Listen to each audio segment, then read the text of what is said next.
pertemuan kita pada sore hari ini. Bagaimana kabar? Kabar baik, baik. Sore hari ini kita akan berbicara tentang pencegahan dan penanganan stunting melalui kebersihan diri dan lingkungan. Baik, sebelum kita maju ke materi ini, saya akan mereview kembali materi yang kita dapatkan lalu. Materi apa yang sudah kita pelajari pada pertemuan sebelumnya? Pemanfaatan bantuan sosial dalam pemenuhan gizi anak usia dini dan ibu hamil. Terima kasih. Dari materi ini ada beberapa bagian ya. Ada 3 bagian. Yang pertama, mengidentifikasi jenis bantuan sosial. Yang kedua, mengidentifikasi bahan pangan yang ada di lingkungan sekitar. Yang ketiga, mengelola bahan pangan dan bantuan sosial. baik, terima kasih Ibu atas apa yang kita sudah belajar bersama selama pertemuan sebelumnya. Kemudian, apakah sudah diterapkan dalam lingkungan keluarga? Sudah, Bu. Sudah, terima kasih. Baik, ketika Ibu sudah menerapkan dalam lingkungan keluarga, itu berarti saya pesan kepada Ibu bahwa harus mengaplikasikannya atau melakukannya. Tidak baik, terima kasih Ibu. Sekarang kita lanjut, yaitu materi yang kita bahas, mendukung praktek cuci tangan pakai sabun. Baik, tujuannya itu agar mencuci tangan pakai sabun itu supaya kumannya itu mati atau kuman diluruskan dari tangan. Dari materi ini, mendukung praktek cuci tangan pakai sabun, ada 3 hal penting. Yang pertama, pentingnya mencuci tangan memakai sabun. Kemudian yang kedua, cara mencuci tangan memakai sabun.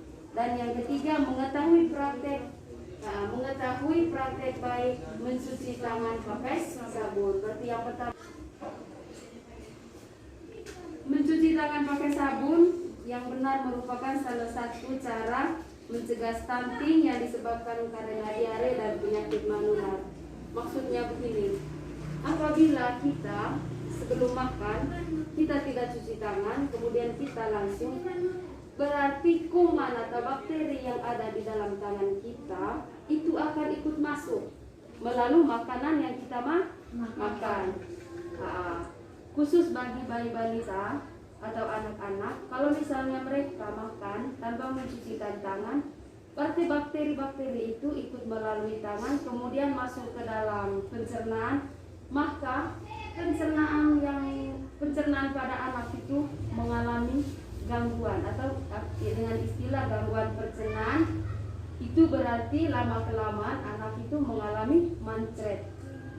Itu dia punya gejalanya kalau misalnya kita makan tidak mencuci tangan. Kemudian bukan hanya untuk makan saja, menjaga kebersihan diri juga penting. Penting menjaga kebersihan diri, kemudian menjaga lingkungan yang di sekitar kita. Kemudian saya mau tanya dulu, apakah Ibu sering mencuci tangan? Ya, sering mungkin itu dilakukan di rumah ataupun di mana saja. Baik. Kapan saja biasanya Ibu mencuci tangan? Kapan saja? Apakah hanya tunggu saat makan? tidak. Kemudian mungkin ada jawaban dari Ibu, saya persilakan. Setelah memegang hewan peliharaan, setelah buang air besar atau buang air kecil, Terus sebelum menyusui bayi, sebelum menyusu bayi, setelah berturun atau dalam barisan bersama. Oke, baik, terima kasih jawaban dari Ibu. Memang benar Ibu bahwa apapun aktivitas kita yang kita lakukan baik di rumah, di kebun, di sawah, sebelum makan itu harus bisa mencuci tangan. Seperti yang dijawabkan oleh Ibu tadi, itu benar sekali. Kemudian, apakah Ibu ketika mencuci tangan itu sering menggunakan sabun?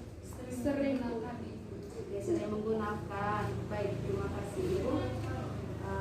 Memang penting bahwa kita wajibnya mencuci tangan itu harus menggunakan sabun, tanpa harus di air mengalir, pakai badak pun bisa.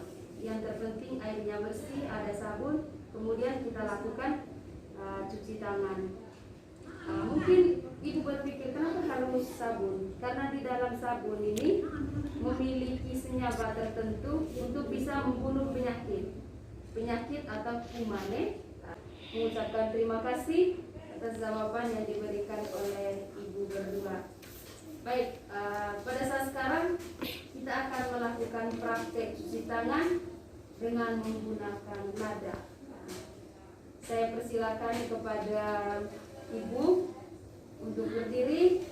Yang pertama, nanti ibu mencuci tangan tanpa menggunakan sabun, lalu mencelupkannya ke dalam piring lada.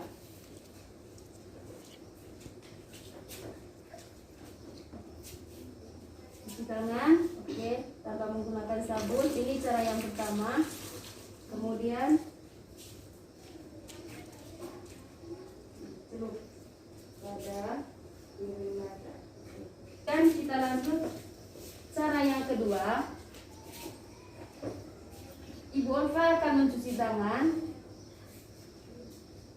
dengan menggunakan sabun.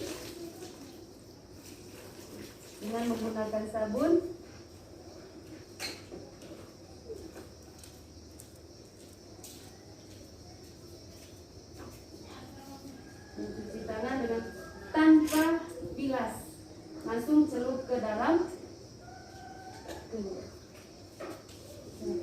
Jangan dulu. Kali makan dulu. Celup.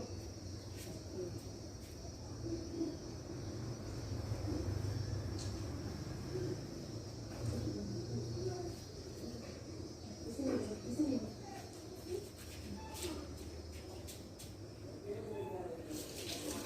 Baik, silakan duduk kembali ibu.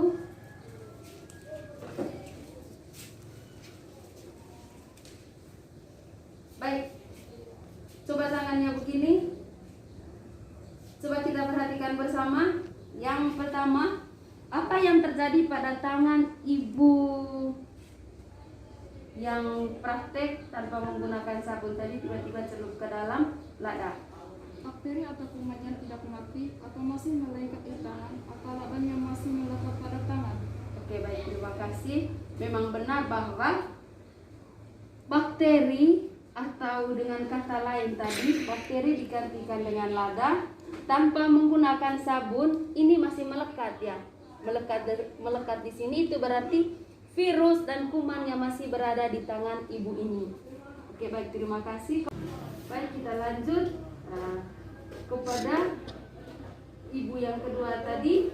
Ketika dia mencuci tangan menggunakan sabun, setelah itu dia celupkan ke dalam lada. Bagaimana hasilnya ibu? Apa yang terjadi? Coba tangannya, bukan? Hasilnya bagaimana? Kumannya mati atau ladanya tidak menempel lagi pada tangan. Oke, baik, terima kasih. Memang benar sekali ibu.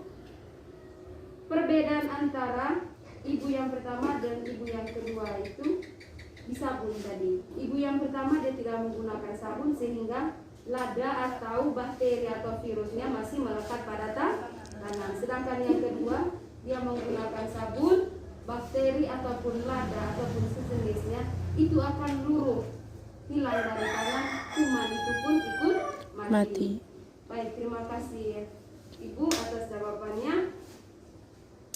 Baik, cuci tangan dengan air mengalir saja tidak cukup sehingga harus memakai sabun untuk membersihkan tangan dari kotoran yang mengandung kuman penyebab diare dan penyakit menular lainnya, sehingga ibu dan anak dapat terhindar dari kekurangan gizi sebagai penyebab stunting. Begini ibu, walaupun kita makan makanan yang bergizi, kalau misalnya pribadi kita tidak memperhatikan kebersihan, baik kebersihan tangan ataupun anggota tubuh ataupun lingkungan sekitarnya, itu tidak akan bermanfaat.